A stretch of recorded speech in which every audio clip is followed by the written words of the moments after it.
ಪಿಲಿಪಿಲಿ TV. ಒಂದು ಊರಿನಲ್ಲಿ ಒಂದು ದೊಡ್ಡ ಕಾಡಿತ್ತು. ಆ ಕಾಡಿನಲ್ಲಿ ಬಲಿಷ್ಠವಾದ ಸಿಂಹವೊಂದು ವಾಸಿಸುತ್ತಿತ್ತು. ಒಂದು ದಿನ ಅದು ಬೇಟೆಗೆ ಹೋಗಿ ಬಂದು ದಣಿದು ಮರದ ಕೆಳಗೆ ಮಲಗಿತು. ಆ ಸಮಯದಲ್ಲಿ ಅಲ್ಲಿ ಒಂದು ಚಿಕ್ಕ ಇಲಿ ಓಡಾಡುತ್ತಾ ಬಂದಿತು. ಅದು ಸಿಂಹವನ್ನು ನೋಡಿ ಅಂಜದೆ ಸಿಂಹದ ಮೇಲೆ ಹತ್ತಿ ಇಳಿಯತೊಡಗಿತು.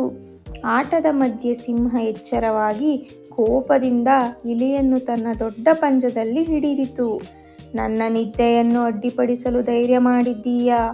ಈಗ ನಿನ್ನನ್ನು ತಿಂದು ಬಿಡುತ್ತೇನೆ ಎಂದು ಸಿಂಹ ಗರ್ಜಿಸಿತು. ಇಲಿ ಹೆದರಿ ಕಂಗಾಲಾಗಿ ಹೇಳಿತು, ರಾಜನೇ, ದಯವಿಟ್ಟು ನನ್ನನ್ನು ಬಿಡಿ. ನಾನು ಅಜಾಗರೂಕತೆಯಿಂದ ಮಾಡಿದ್ದೇನೆ. ನೀವು ನನ್ನನ್ನು ಬಿಡಿಸಿದರೆ ಒಂದು ದಿನ ನಾನು ನಿಮಗೆ ಸಹಾಯ ಮಾಡುತ್ತೇನೆ ಎಂದು ಹೇಳಿತು. ಆಗ ಸಿಂಹ ಹೇಳಿತು, ನೀನು ನನಗೆ ಸಹಾಯ ಮಾಡುತ್ತೀಯಾ?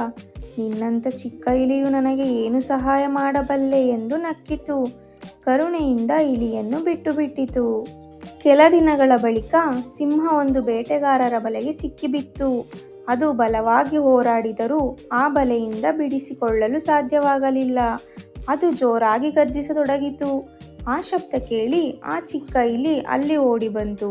ಚಿಂತಿಸಬೇಡಿ, ನಾನು ನಿಮ್ಮನ್ನು ಬಿಡಿಸುತ್ತೇನೆ ಎಂದು ಹೇಳಿ ತನ್ನ ಚಿಕ್ಕ ಹಲ್ಲಿನಿಂದ ಬಲೆಯ ಹಗ್ಗಗಳನ್ನು ಕಚ್ಚತೊಡಗಿತು. ಸ್ವಲ್ಪ ಸಮಯದ ಬಳಿಕ ಬಲೆಯಿಂದ ಸಿಂಹನನ್ನು ಮುಕ್ತಗೊಳಿಸಿತು.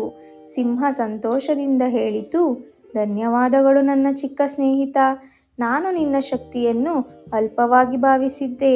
ನೀನು ಸಣ್ಣವನಾದರೂ ದೊಡ್ಡ ಸಹಾಯ ಮಾಡಿದ್ದೀಯ ಎಂದು ಕೃತಜ್ಞತೆಯನ್ನು ಸಲ್ಲಿಸಿತು.